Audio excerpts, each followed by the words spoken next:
ఎలాంటి లాభం కానీ ఎలాంటి స్వార్థం కానీ లేకుండా తెలుగు ప్రజలకే కాదు ఈ దేశంలో ఉండే ఎవరికైనా క్యాన్సర్ అంటే ఒక మహమ్మారి, అది ఒక మందు లేని జబ్బు. క్యాన్సర్ అంటే ఒక భయం ఉన్న సందర్భంలో లేదో దీన్ని నివారించవచ్చు, నిర్వహించవచ్చు, నయం చేయొచ్చు అనే నమ్మకాన్ని కల్పించడానికి వారు ఒక నిర్ణయం తీసుకొని ఆ నిర్ణయాన్ని ముందుకు తీసుకెళ్తూ ఇవాళ క్యాన్సర్ వచ్చిందంటే భయపడకుండా హాస్పిటల్కి వచ్చి ట్రీట్మెంట్ చేసుకొని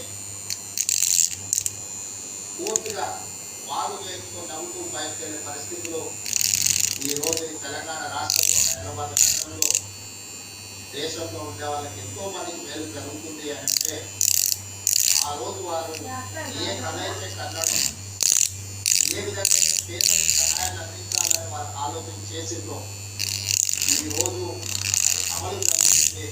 తప్పకుండా స్వర్గంలో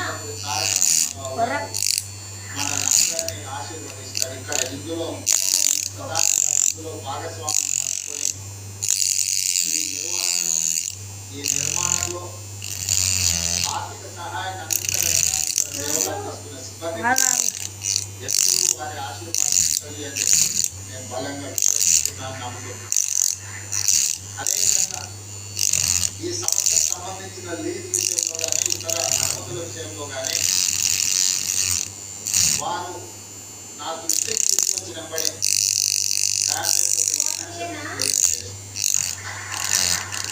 ఎందుకు అంటే ఈనాడు ప్రత్యేకమైన పరిస్థితుల్లో నేను ఉన్న ఈ హోదా, ఈ గౌరవం వారు ఏ స్వార్థం లేకుండా ఏర్పాటు చేసిన ఒక రాజకీయ పార్టీ మాకందరికీ అవకాశం కల్పించింది. ఆ ఆలోచనను, ఆ విధానాన్ని,